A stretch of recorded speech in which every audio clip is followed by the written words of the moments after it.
لكل حول من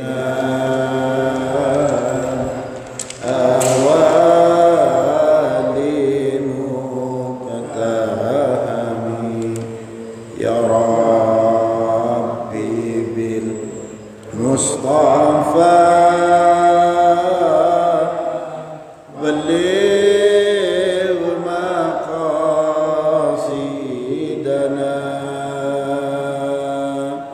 واغفر لنا ما مضى يا واسع الكرم بسم الله الرحمن الرحيم اللهم ارزقنا فهم النبيين وحفظ المرسلين وإلهام الملائكة المقربين اللهم ارزقنا فهم النبيين وحفظ المرسلين وإلهام الملائكة المقربين اللهم ارزقنا فهم النبيين وحفظ المرسلين وإلهام الملائكة المقربين إلى حضرة النبي المصطفى محمد صلى الله عليه وسلم وعلى آله وأصحابه وأولاده وأزواجه وذريته وأهل بيته الكرام ثم إلى جميع العلماء العاملين والشهداء والصالحين والمصنفين المخلصين خصوصا إلى مصنف تفسير الجلالين الإمام جلال الدين المحلي والإمام جلال الدين السيوطي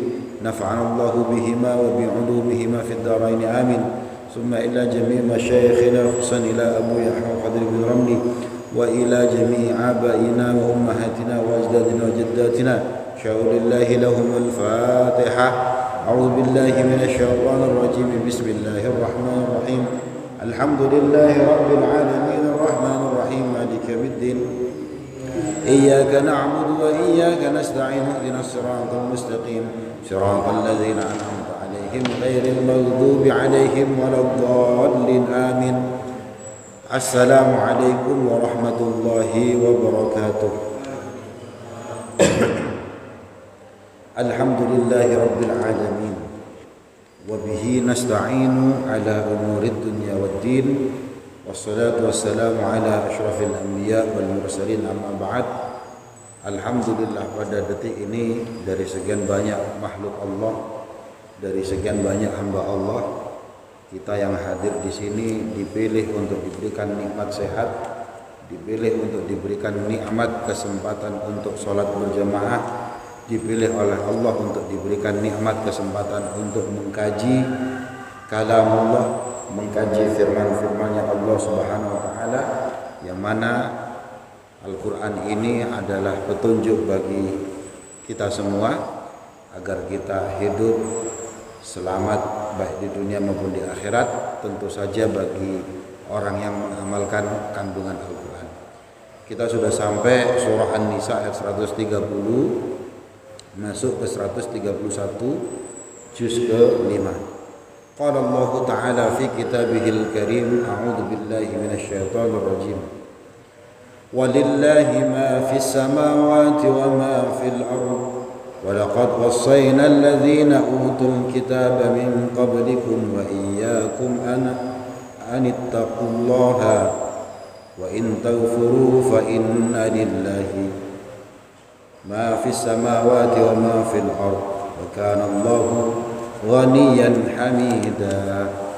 Allah Subhanahu wa taala berfirman dalam surah An-Nisa ayat 131. Walillahi dan miliknya Allah ma fis samawati apa-apa yang ada di langit-langit. Nah, ini menjelaskan berarti langit itu bukan hanya satu, di langit-langit. Dalam ayat lain disebutkan ada 7 langit itu. Langit pertama itu disebut dengan langitnya dunia, sama dunya. Apa itu langit? Kalau kita semua ditanya sama anak SD misalkan, ditanya sama anak kita yang masih SD, Pak, langit itu apa? Kita menjelaskannya bingung. Paling kita cuma bisa menunjuk itu langit itu yang biru itu loh kita tunjuk. Padahal kalau kita seumpama loh ya, ada pesawat ulang-alik ya, itu terbang menuju ke langit keluar dari bumi. Yang warna biru itu sudah tidak ada. Jadi langit itu apa langit? Nah, yang biru itu ada yang mengatakan itu adalah batas pandangan manusia paling jauh. Ada yang mengatakan itu adalah pantulan laut karena bumi ini mayoritas air. Nah, jadi langit itu apa langit? Kalau dalam Al-Quran langitnya dunia itu alladzi apa? Walaqad zayyana sama'ad dunya bimasabiha. Pokoknya yang kami hiasi dengan al-masabih itu namanya sama'ud dunya. Apa al-masabih? Jamak min misbahun. Kalau bahasa Arab modern misbahun itu artinya ya lampu. Itu namanya misbah. Tapi kan tentu bukan artinya bukan lampu. Masuk Al-Quran turun 1400 lebih tahun yang lalu artinya lampu. Ya pokoknya yang bercahaya itu. Jadi matahari, galaksi Bima Sakti, planet-planet, ya, ada galaksi Andromeda, semacam. Pokoknya yang ada Allah menghiasi dengan macam-macam itu yang kita lihat, yang kita tahu itu baru langitnya dunia. Nah, jadi luas sekali. Nah, kita ini hidup di Sememi Jaya ini di Surabaya ini di Jawa Timur ini di bumi, gampangnya gitulah. Nah, bumi ini cuma setitik debu di galaksi Bima Sakti, jadi luar biasa besar. Nah, jadi galaksi Bima Sakti itu kalau kita titik itu bumi, debu. Jadi Masjid Bani Ishaq yang mana ya karena kecil. Jadi galaksi Bima Sakti itu besarnya bukan main. Ternyata galaksi Bima Sakti itu pun masih setitik debu di alam semesta ini. Di langitnya dunia ini baru satu titik debu juga. Jadi sangat amat kecil sekali. Nah, itu baru langitnya dunia. Masih ada langit kedua, langit ketiga yang diinformasikan dalam Al-Quran sampai langit ketujuh. Nah itu gambarannya bagaimana? Ada yang menggambarkan langit-langit itu ya dimensional, dimensi, jadi ruang dimensi. Jadi Rasulullah itu ketika ke langit ketujuh itu ke ruang dimensinya berbeda. Jadi orang-orang Barat itu juga mengakui bahwa memang ada dimensi lain, tapi nggak bisa menggambarkan bagaimana bentuk ruangnya. Kenapa kok nggak bisa menggambarkan? Karena kita ini ada di dimensi 3.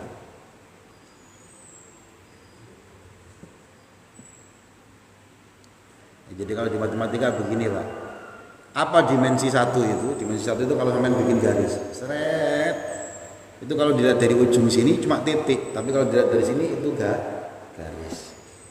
Dimensi 2 itu apa? Bayang-bayang ini misalkan, bayangan itu. Ya, sampean di dinding, coba bayangkan di dinding ada bayangan. Itu kalau dilihat dari samping bentuknya garis. Apapun bentuknya pasti garis. Jadi ini bayangan nih. Kalau dari sini kan bentuk tangan, tapi kalau dilihat dari sini, misalkan itu pasti bentuknya garis. Itu dimensi 2. Nah, dimensi 3 ya seperti kita ini, bisa dilihat dari depan, belakang. Dimensi 2 ini Pak nggak bisa keluar ke sini. Nah, kenapa? Karena bayangan ini loh, bayangan ini nggak bisa keluar ke sini. Kenapa kok nggak bisa keluar? Karena ruangnya berbeda. Dia ruang dimensi 2, kita ruang dimensi 3. Di atasnya masih ada lagi. Nah, kita nggak bisa menggambarkannya. Kenapa? Karena kita ada di dimensi 3. Dimensi 4 ya mungkin ya jin. Dimensi tinggi lagi mungkin ya ruh dan lain sebagainya. Makanya dalam Al-Quran itu ketika menjelaskan tentang setan, tentang jin, innahu wa rabbuhu yarawnakum min haitsu la tarawun. Kabilahnya setan itu, jin itu melihat kamu dari arah yang kamu nggak bisa melihat. Kenapa kok mereka bisa melihat, kita nggak bisa melihat? Karena dimensi ruangnya berbeda. Nah, itu jadi langit-langit itu ada banyak sekali. Itu tentang ruang dimensi. Nah, karena ruangnya berbeda, waktunya juga berbeda. Karena waktu yang kita gunakan di bumi ini waktu yang sebatas pakai ukuran matahari. Kita kan ngukurnya pakai itu. Nah, jadi bumi mengelilingi matahari satu putaran itu 365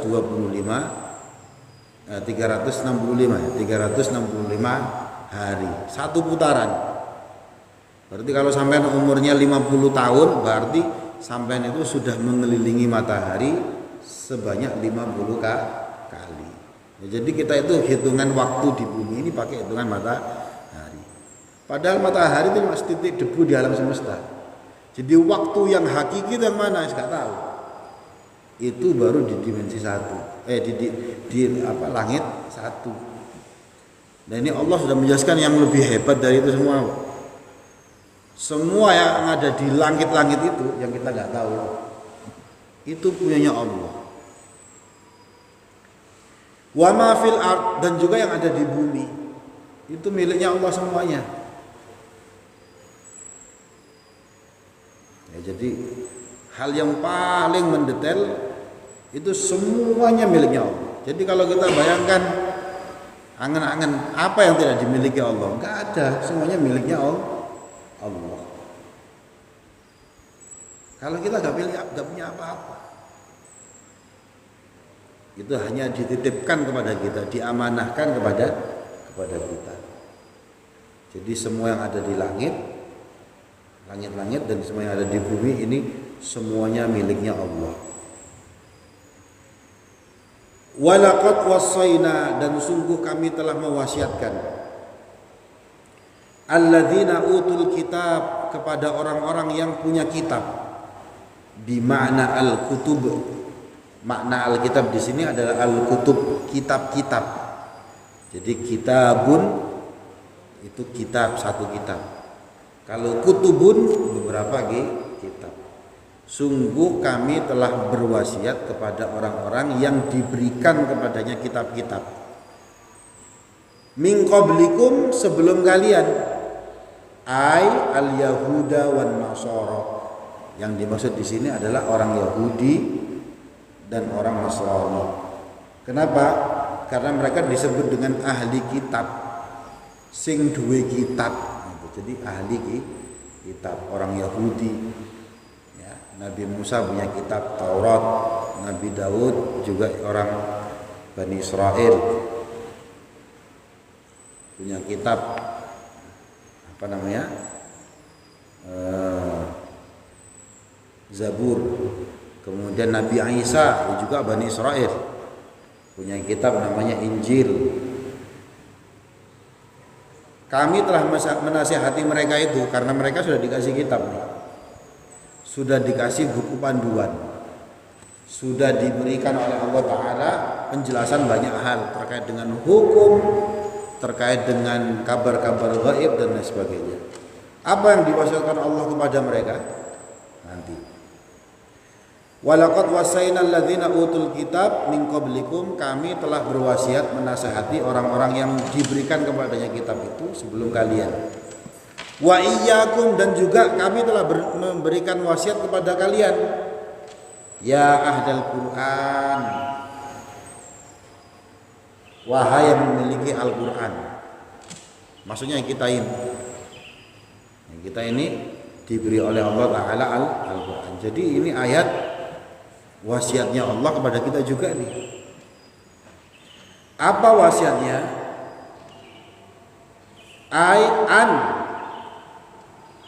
Bi anittaqullaha, yaitu hendaknya kalian bertakwa kepada Allah.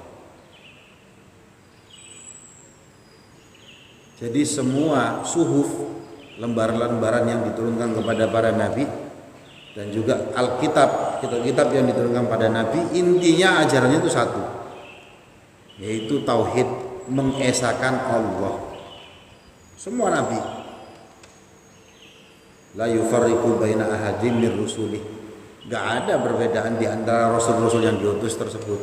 Semuanya pasti mengajarkan tauhid, intinya itu.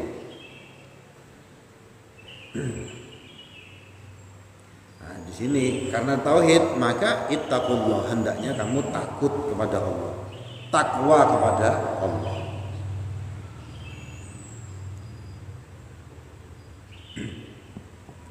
Maksud takwa di sini pada konteks ayat ini maknanya apa? Khafu iqabahu, yaitu kalian takut, ya, hendaknya ahli kitab dan kamu ahlul Quran, khafu iqabahu, takut khauf, iqabahu, iqab dari Allah, balasan dari Allah, siksaannya Allah, takut toh. Dengan cara apa takutnya? Bi antuti'uhu, yaitu dengan cara ya kamu taat sama Allah. Nah, kurang ajar ya. Tadi sudah dijelaskan sama Allah Ta'ala, semua yang ada di langit-langit ini, semua yang ada di bumi, pekku. Anakmu lu pekku, hartamu lu pekku, gak dua apa-apa. Kok kamu gak taat sama saya? Kurang ajar. Kamu itu juga milikku.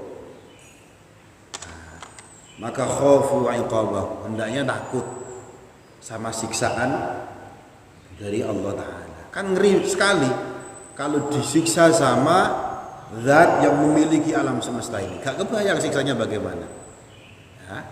Dalam kitab Daqaiqul Akhbar,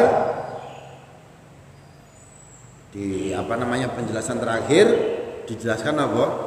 Tidak ada satu orang pun yang dapat menjelaskan secara sempurna sifat-sifatnya neraka. Gambarannya tentang neraka itu nggak bisa dibayangkan. Sampai mau membayangkan siksaan yang paling pedih yang sampai bisa bayangkan, itu tidak ada apa-apanya. Ya. Ya, kalau kita disiksa sama manusia, sekejam-kejamnya masih bisa kita itu kan bayangkan kayak apa sih? Banyak cerita-cerita tentang siksaan macam-macam itu kan. Tapi kalau Allah yang di sini sudah dimulai, ya Allah yang punya langit, yang punya bumi, kalau nyiksa kita itu bagaimana? Gak kebayang. Gak iso mati bisa nyiksa. Kalau manusia begitu siksanya kejam kan harus mati selesai. Nah, kalau Allah yang nyiksa, yang dirasakan itu hanya kesakitan terus.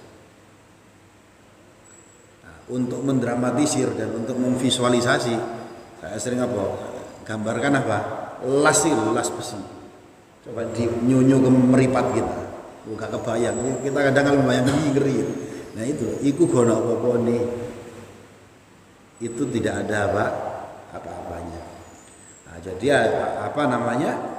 Allah sudah memberikan nasihat kepada kita. Bayangkan, yang punya langit, yang punya bumi ini sudah ngasih Al-Quran, sudah mewasiatkan kepada kita Al-Quran. Di Al-Quran ini kita disuruh untuk takwa, takut sama siksanya Allah Ta'ala.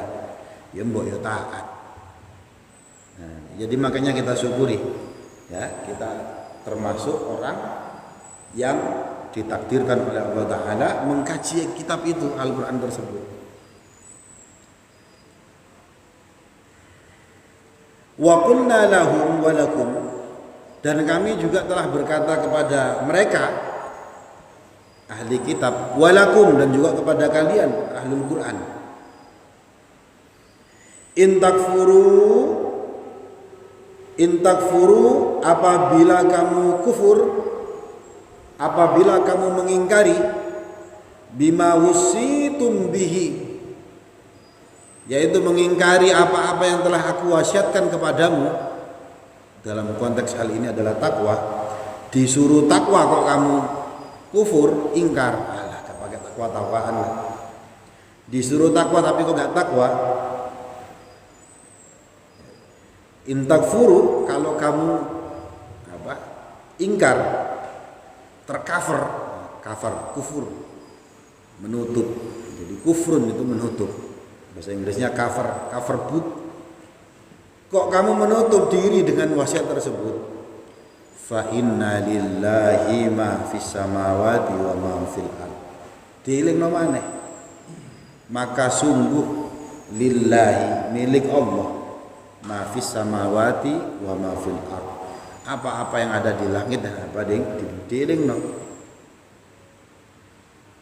Khalqan, makhluk, kemakhlukan, ciptaan itu miliknya apa? Makhluknya Allah. Semua yang ada di langit dan di bumi itu ciptaannya Allah. Wa milkan, dan kepemilikan itu miliknya Allah. Sebutkan sesuatu yang bukan miliknya Allah. Kok ono? Gak ada, semuanya. Mau setan, mau apa, kayak semuanya itu milik Allah.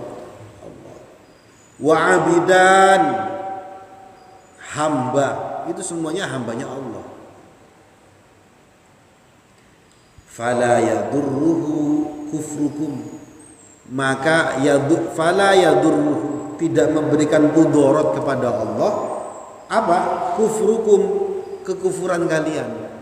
Kalian bertingkah kufur, bertingkah ingkar. Keingkarannya kalian kepada Allah itu belas tidak mempunyai dampak jelek kepada Allah. Nah, jadi serem sekali. Nah, apalagi disebut ini kalau dalam ulumul Quran, dalam ilmu-ilmu yang mempelajari Al-Quran, kalau sampai 2 kali disebut kayak gini, ini termasuk taukid, penekanan. Ya, tadi ayatnya di awal dikatakan lillahi ma fis samawati wa ma fil ard.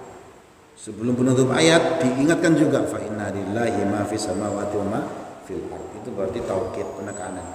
Iku baik kulo ya elingan. Itu punya kulo. Nah, maka hendaknya kita takwa.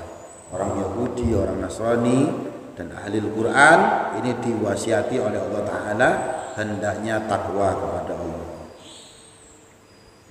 Wa kana lan ono sapa Allahu Allah ghaniyan, zat kang maha sugih, mencukupi. Allah itu maha kaya an khalqihi, saking makhluki Allah, wa ibadatihim, lan saking ibadahi makhluki Allah Ta'ala.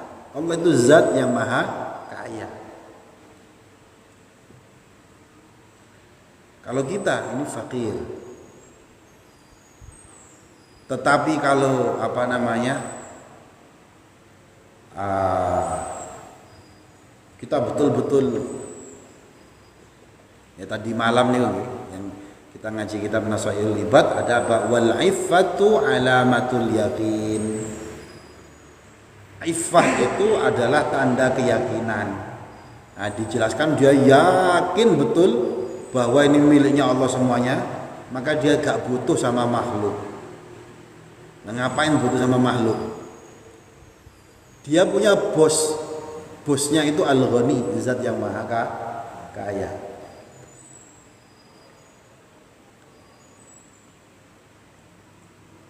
Kaifa akhaful faqra wa ana abdul ghani. Bagaimana saya bisa takut sama kepada kemiskinan, padahal saya ini adalah hambanya Allah, zat yang maha kaya. Nah, jadi Allah itu zat yang maha kaya, hamidan, juga zat yang maha terpuji, mahmudan fi sun'ihi bihim, yaitu tegese mahmudan, yang terpuji, fi sun'ihi, dalam kelakuannya Allah Ta'ala, bihim, kepada mereka. Walillahi ma fis samawati wa ma fil ardh, sampai 3 kali. Dan miliknya Allah ma fis samawati wa ma fil ardh, apa yang ada di langit, apa yang ada di bumi. Karrarahu ta'kidan, pengulangannya ini sebagai takkid, penekanan, sampai 3 kali penekanan. Jadi itu betul-betul digambarkan, dijelaskan punyaku semua yang ada di langit dan di bumi. Litaqriri mujibati taqwa, untuk mengokohkan tentang kewajibannya takwa. Wajib takwa itu wajib. Ya, termasuk Al-Quran ini, kita ini nggak bisa memahami Al-Quran, susah memahami Al-Quran kalau kita tidak bertakwa kepada Allah. Kenapa kok dikatakan semacam itu? Ya karena di Al-Quran sendiri dijelaskan. Ya, Dzalikal kitab la raiba fi hudal lil muttaqin. Quran ini la raiba fihi, tidak ada keraguan di dalamnya. Hudal lil muttaqin, sebagai petunjuk bagi orang yang bertakwa. Kalau enggak bertakwa ya susah memahami Al-Qur'an.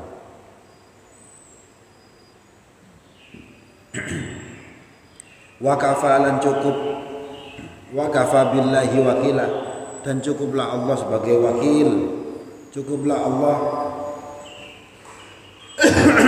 yang mewakili. Syahidan maksudnya sebagai saksi, bi anna ma fihi ma lahu, bahwa sesungguhnya yang ada di antara keduanya, langit dan bumi, lahu, itu adalah miliknya Allah.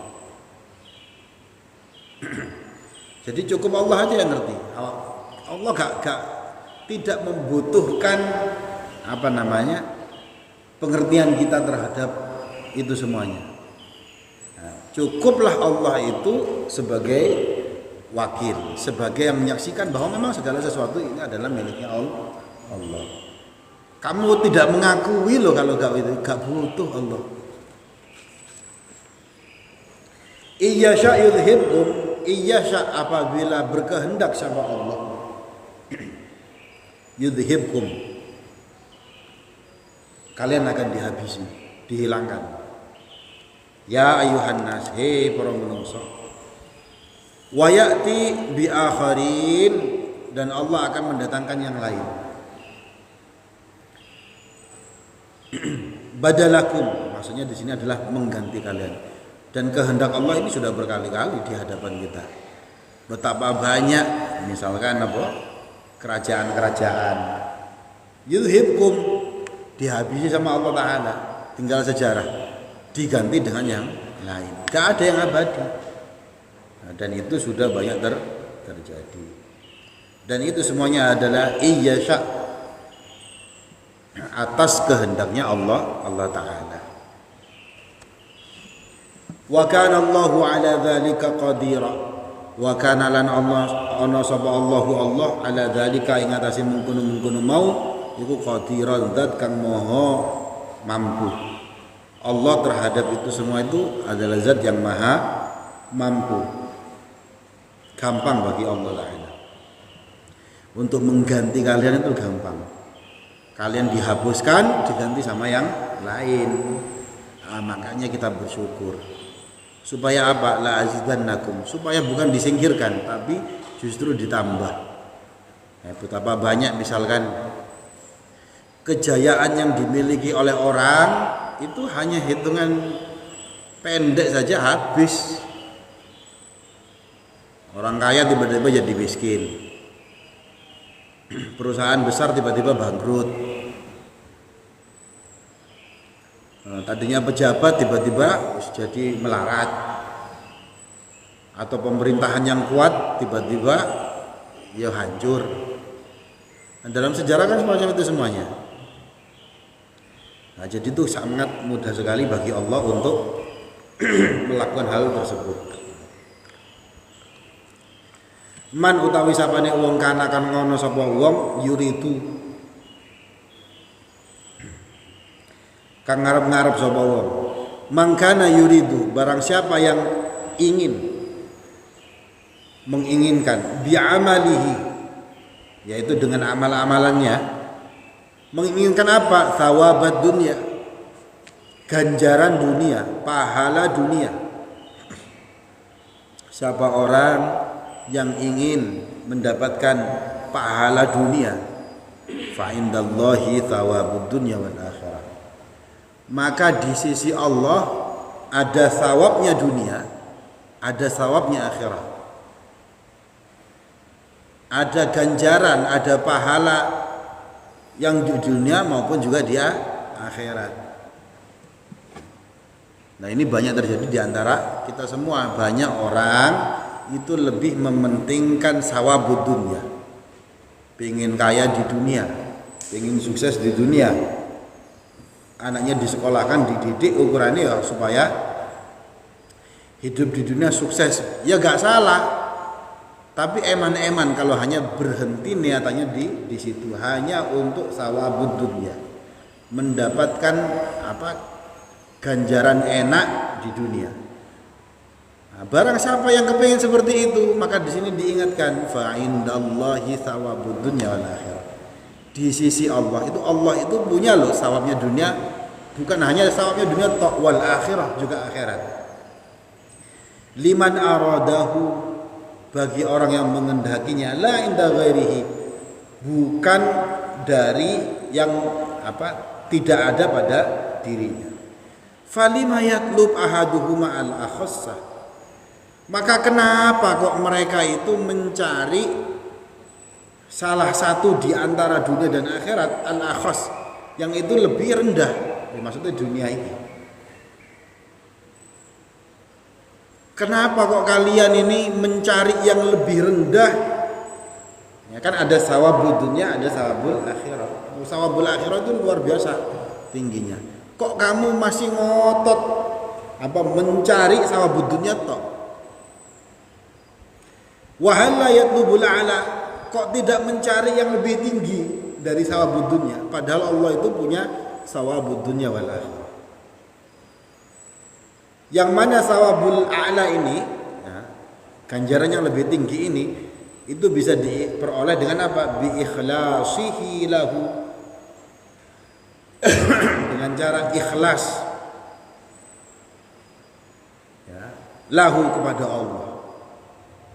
Haitsu kana matlabahu la yujadu illa indahu, karena segala sesuatu yang dicari itu tidak ada kecuali memang di sisinya Allah. Kamu mau kepingin sawabnya dunia, itu ada di tangan Allah itu. Ya. Jadi yang punya sawab itu Allah Ta'ala, dunia dan akhirat. Kok kamu kepinginnya hanya dunia tok, tidak mengejar yang akhirat. Dan kalau kamu mau cari dua-duanya, ya gimana caranya? Harus bi ikhlasihi, harus ikhlas melaksanakan amalan-amalan untuk Allah Ta'ala. Wa kana Allahu sami'an basira, dan Allah itu zat yang maha sami', zat yang maha mendengar, basir, zat yang maha melihat. Artinya apa? Allah mengetahui segala sesuatu. Ya ayyuhalladzina amanu, wahai orang-orang yang beriman, kunu, jadilah kalian semua qawwamina, ai qaimina, penegak, orang yang menegakkan, bil qisti, keadilan, al qist, ai bil adli, yaitu dengan al adl. Jadi ada al qistu, ada al adl. Orang yang beriman, tegakkanlah keadilan.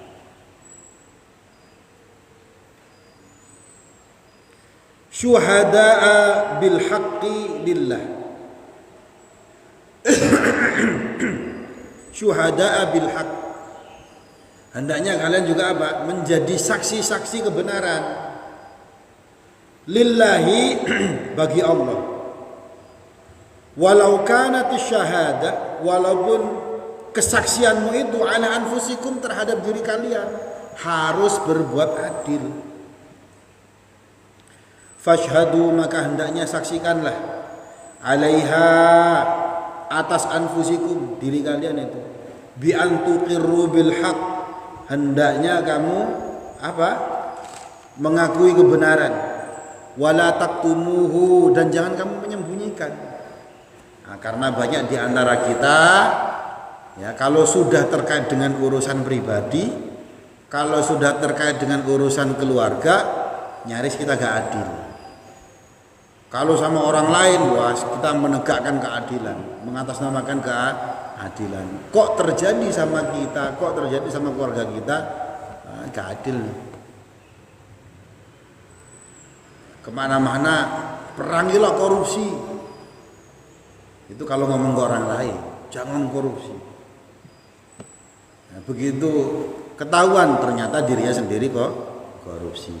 Itu jadi isyhadu, saksikanlah, bil haq, dengan kebenaran. Wala takumu, jangan kamu sembunyikan, jangan kamu tutup-tutupi itu. Au alal walidain, atau atas kedua orang tua kalian tetap harus adil. Wal aqrabin, kerabat.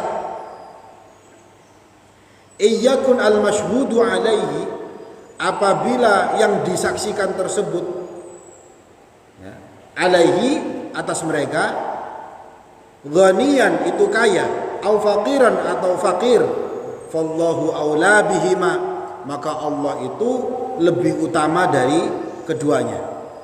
Jadi jangan melihat oh ini kaya saya bela, saya mau supaya dia seneng lah.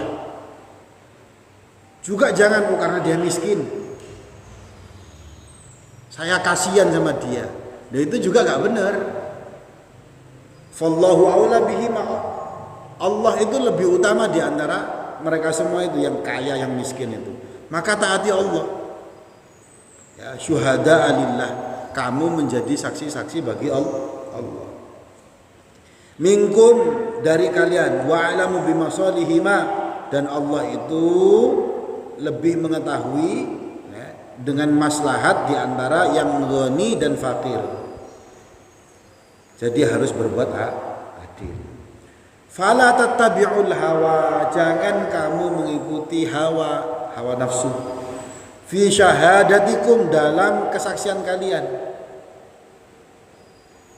Mengikuti hawa nafsu itu bagaimana? Bi antuhabu al-ghaniyah. Ya, yaitu dengan cara apa? Kamu senang sama yang kaya. Liridhahu, supaya kamu mendapatkan keridhoannya orang itu, supaya yang kaya itu senang. Memang susah ini. Ya. Au al-faqira, atau juga kamu senang kepada yang fakir. Alasannya apa? Rahmatan lahu, karena kasihan sama dia, karena sayang sama dia.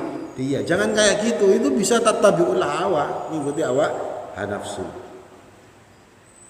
Ya. Anta'dilu, hendaknya kalian berbuat adil. Ya, kalau dalam tafsir ini diartikan bi alla ta'dilu, jangan kamu berbuat adil, maksudnya tamilu anil haq, kamu melenceng dari kebenaran. Nah, ini disebutkan tadi ada kunu qawwamina bil qist, ada al qistu. Kemudian di sini anta'dilu, hendaknya kamu berbuat adil. Ini sering saya jelaskan juga, ada al qistu, ada al adlu. Kalau diterjemahkan ke bahasa Indonesia artinya sama, keadilan. Tetapi kalau Al-Qur'an menggunakan dalam satu ayat dua term berbeda tapi maknanya sama, keadilan, ya berarti sebenarnya maknanya berbeda. Ya, cuma bahasa Indonesia tidak punya padanan kata untuk menerjemahkan. Makanya di sini diartikan keadilan. Apa al-qistu itu? Ya. Jadi al-qistu itu ya keadilan, tetapi kalau kamu berlakukan keadilan tersebut tidak ada yang kecewa. Semuanya plong.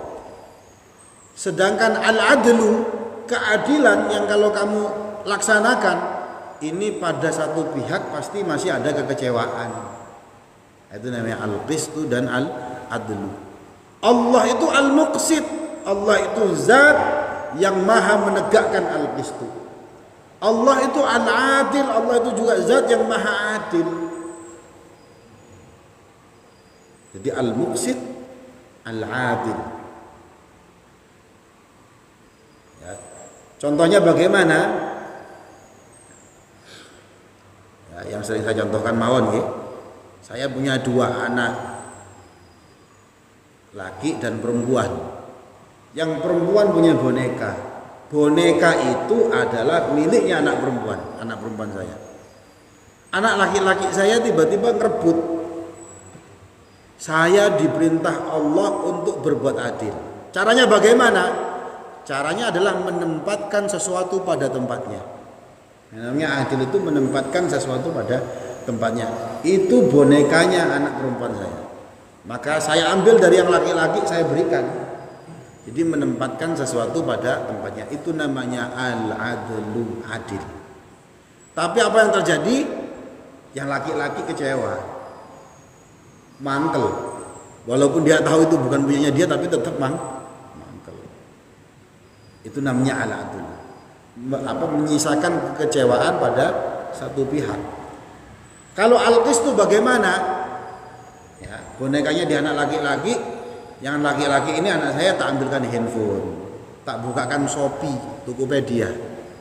Ya, diketikkan di situ apa? Robotan, main-mainan. Nah, kamu mau robot ini? Ya mau. Ini lebih bagus daripada boneka loh. Boneka itu miliknya anak perempuan. Kamu laki-laki robot. Mau robot apa boneka? Robot. Kalau kamu mau robot tak belikan. Tapi bonekanya kembalikan. Oh ya siap. Akhirnya bonekanya dikembalikan ke anak perempuan. Yang perempuan senang karena mendapatkan sesuatu yang memang punyanya dia. Yang anak laki-laki senang karena dia nanti mendapatkan robot. Itu namanya al-qistu.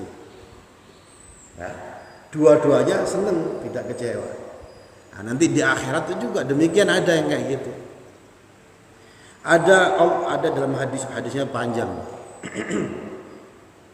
Ada orang yang Allah sayang sama dia, Allah itu cinta sama dia.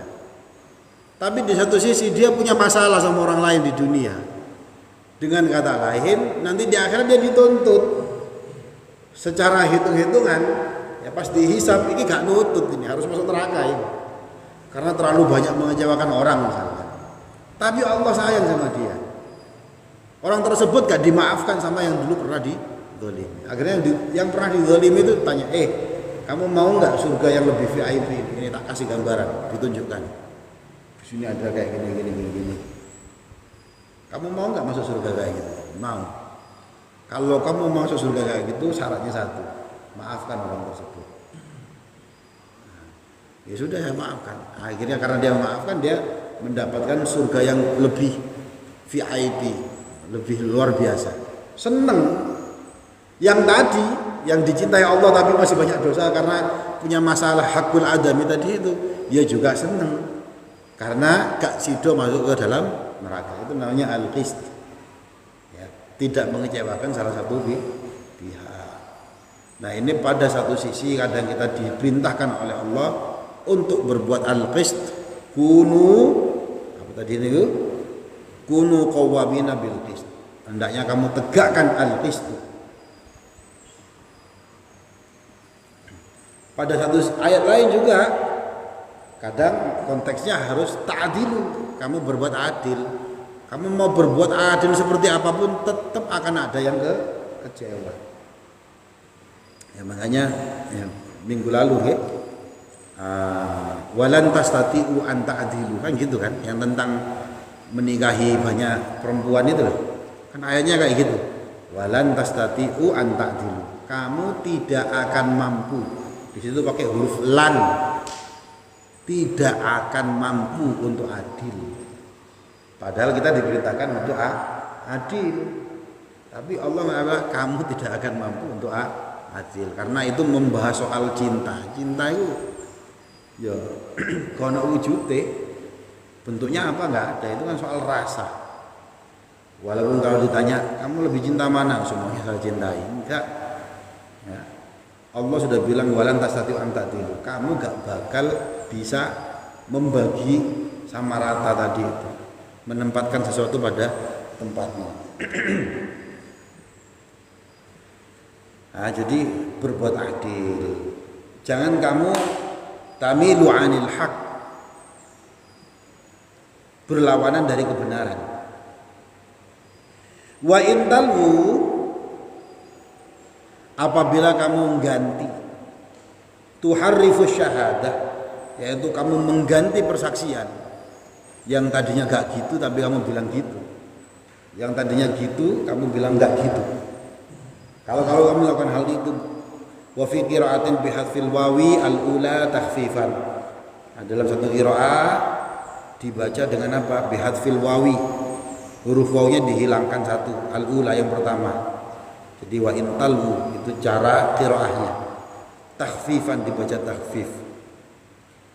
Kalau kamu mengganti syahadah kesaksianmu, au tu'ridu an adaiha, atau gak mau melaksanakannya, tidak mau memberikan kesaksian. Mau gak gelem aku, repot, ngerepoti aku.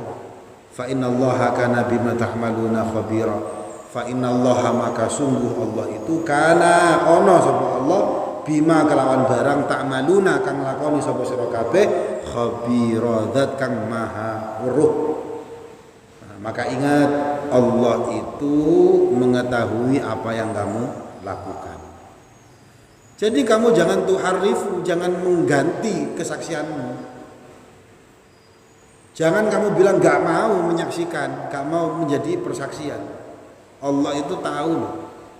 Karena Allah Maha tahu, fayujazikum bihi, maka Allah akan memberikan balasan atau ganjaran kepada kalian. Jadi jangan kamu menyelisihi kebenaran, walaupun itu terkait diri sendiri, walaupun itu terkait dengan kedua orang tua, dengan kerabat. Jadi harus berbuat adil.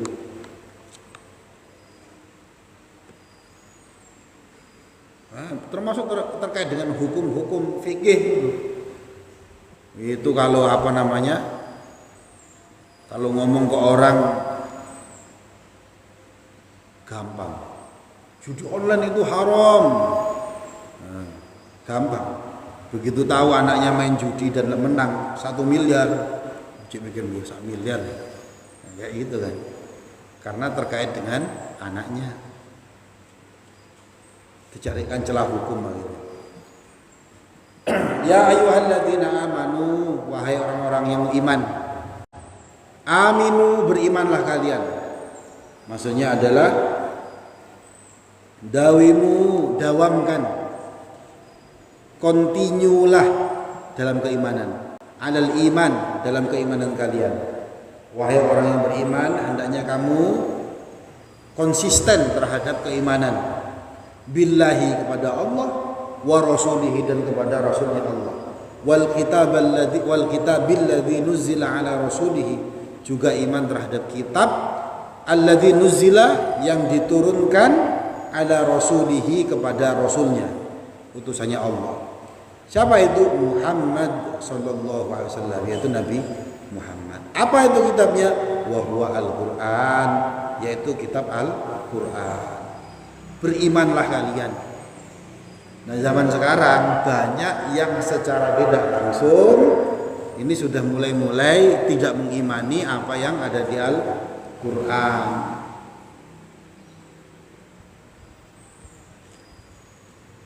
Gak percaya bahwa jin itu ada, gak percaya bahwa sihir itu ada, gak percaya bahwa malaikat itu ada, bahkan tidak percaya bahwa Allah itu ada. Ada Tuhan itu gak ada kok, semuanya ini reaksi kimia misalnya kayak gitu. Terjadi ini karena reaksi kimia. Jadi sudah banyak sekarang di media sosial. Kalau hadap-hadapan mereka gak berani ngomong kayak gitu, gak berani, gak enak karo tonggo. Nah, tapi karena di media sosial dia menjadi orang lain, wani ngomong gue ngene. Tuhan itu tidak ada. Tuhan itu sudah mati, ya kan? Nah, maka di sini tegaskan aminu billah, berimanlah kamu kepada Allah, wa rasulihi, kepada rasulnya, wal kitabil ladzi nuzila ala rasulihi, ini Al-Qur'an. Juga imanlah kepada kitab yang diturunkan kepada Nabi Muhammad. Nah, jadi ya bagaimana kita iman? Ya harus kita pelajari, Pak.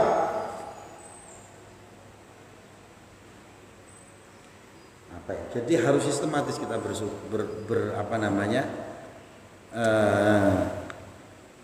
berpikir. Misalkan kalau saya mengklaim diri saya, saya ini adalah ponakane Presiden Prabowo misalkan. Sampean dengar gitu gimana? Guyu sampean palingnya. Aku iki ponakane Prabowo. Saya ngaku kayak gitu misalkan. Ya orang, bukti ini apa? Nah, kita nggak percaya, maka kita menanyakan bukti. Nah sekarang coba, ada orang hidupnya 1400 tahun yang lalu, hidup di padang pasir, hidup di masa jahiliyah. Dia bikin klaim, dia bikin pengakuan yang luar biasa, bukan sekedar aku Qurani Prabowo, enggak. Dia mengklaim dirinya, aku ini diutus sama yang menciptakan alam semesta ini. Sampean percaya? Nah, makanya harus ada pembuktian. Buktinya apa? Harus tersusun. Makanya orang-orang zaman sekarang itu sudah mulai banyak yang nggak percaya. Saya nggak ketemu kok, saya nggak melihat mujizat-mujizatnya.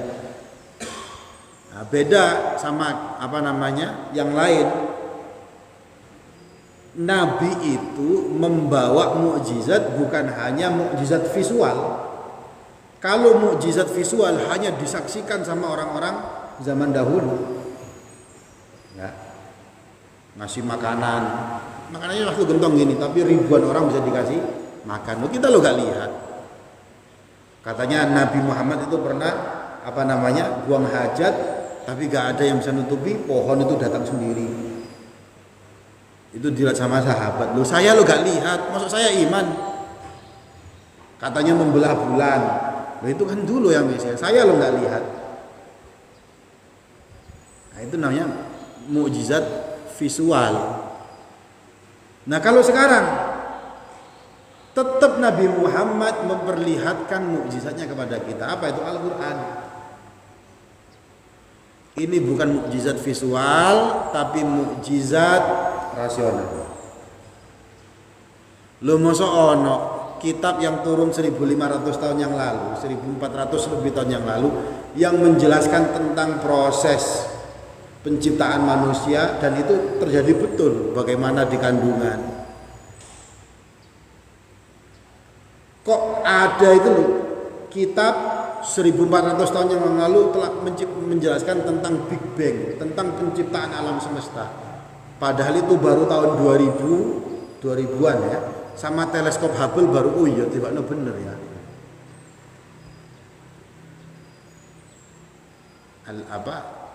Awalam yaral ladzina kafaru anna samawati wal ardh kanat ratqan fafataknahuma. Orang kafir itu enggak lihat dulu langit dan bumi itu adalah satu, kemudian kami ledakan.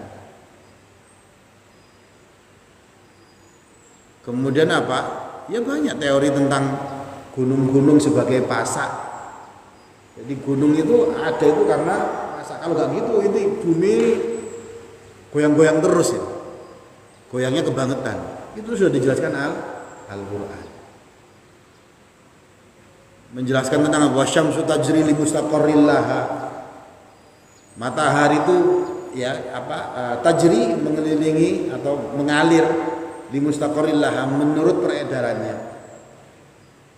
Ya jangankan itu Pak, Galileo Galilei ngomong bahwa bumi ini bukan pusat alam semesta, dipenjara sama pemerintahan pada saat itu. Dan ini jauh sebelum itu sudah ngomong kayak lebih hebat itu. Dan nggak ada yang berubah.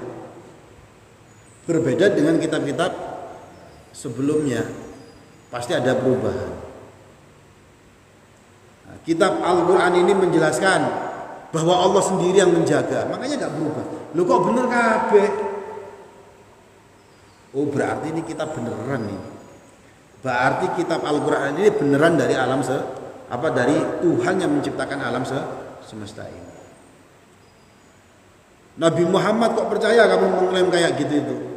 Karena orang yang memusuhi Nabi Muhammad saja loh mengakui bahwa Nabi Muhammad itu orang yang jujur.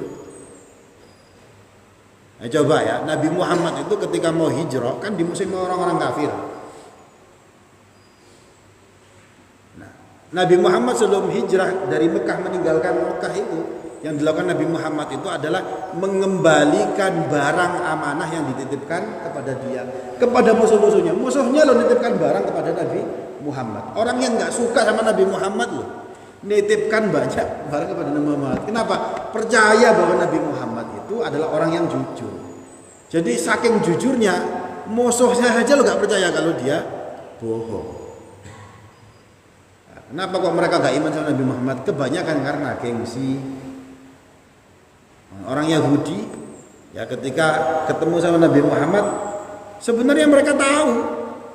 Ya, pendeta yang di Syria di Syam ketemu sama Nabi Muhammad, ini tanda-tanda Nabi, ngerti. Tapi kenapa kok banyak yang tidak iman? Karena gengsi. Karena selama ini Nabi itu, Rasul itu dari Bani Israel. Nah ini kok dari anak turunnya Nabi Ismail? Karena gengsi. Mereka paham itu Nabi. Nah, jadi imanlah kamu kepada Allah, imanlah kamu kepada Rasul, imanlah kamu kepada kitab yang diturunkan kepada Nabi Muhammad. Ya, jadi mudah-mudahan kita termasuk yang dipilih untuk mendawamkan keimanan ini, karena kita iman kepada Al-Quran yang kita ngaji ini. Wal kitabil ladzi unzila min qabl, juga imanlah kamu kepada kitab yang diturunkan sebelumnya. Alar rusuli bimakna al-kutub, diturunkan kepada para rasul sebelumnya, yaitu al-kutub, kitab-kitab sebelumnya, Taurat, Injil, Zabur. Kita iman bahwa itu memang kitabnya Allah, wahyunya Allah. Tapi kenapa kok kita nggak pakai? Karena mengalami tahrif, masalahnya itu, mengalami banyak perubahan. Al-Quran sudah diklaim sama Allah, ya, inna nazzalna dzikra wa inna lahu lahafidun. Aku ini turunkan Al-Quran, adzikr ini, dan aku sendiri yang menjaga. Jadi Al-Quran itu dijaga sama Allah, makanya tidak mengalami perubahan. Jadi kalau ditanya, katanya iman kepada Injil, kepada Taurat, kok gak kepake? Karena sudah mengalami banyak perubahan. Al-Quran gak gitu, makanya kita konsisten terhadap Al-Quran. Jadi kita iman kepada itu. Wa fi qira'atin bil bina' lil fa'il fil fi'lain. Wa may yakfur billahi wa malaikatihi wa kutubihi wa rusulihi wal yaumil akhir. Siapa orang yang ingkar, kafir terhadap Allah, kepada malaikat, ingkar kepada kitab, ingkar terhadap rasul, gak percaya terhadap yaumul akhir, faqad dhalla dhalalan ba'ida, maka sungguh dia itu telah sesat, dhalalan ba'ida, dengan kesesatan yang jauh, anil haq, yaitu dari kebenaran. Ya, tujuanmu ke sana tuh. Disuruh iman kepada Allah, enggak. Iman kepada Rasulullah, enggak. Iman kepada kitab, enggak. Itu dhalalan ba'ida, bukan hanya melenceng gini, tapi malah putar balik. Nah itu dhalalan ba'ida, kesesatan yang jauh. Disuruh terus malah muter balik. Itu dhalalan ba'ida. Nah, jadi diperintahkan oleh Allah, aminu, hendaknya kita berdawamkan keimanan yang sudah diberikan Allah kepada kita ini. Wallahu a'lam bishawab. Ya, semoga kita senantiasa dijaga sama Allah Ta'ala untuk membawa keimanan kita ini sampai nanti kita menemui kematian. Ya, karena keimanan ini adalah sesuatu yang sangat amat mahal sekali. Karena keimanan ini adalah bekal untuk kita hidup yang bahagia nanti, terutama hidup di akhirat. Itu saja, insyaallah kita jumpa minggu depan. Bismillahirrahmanirrahim. Hamdan yuafi ni'amahu wa yukafi mazidah. Ya Rabbana lakal hamdu kama yanbaghi li jalali wajhikal karim wa 'azimi sultan.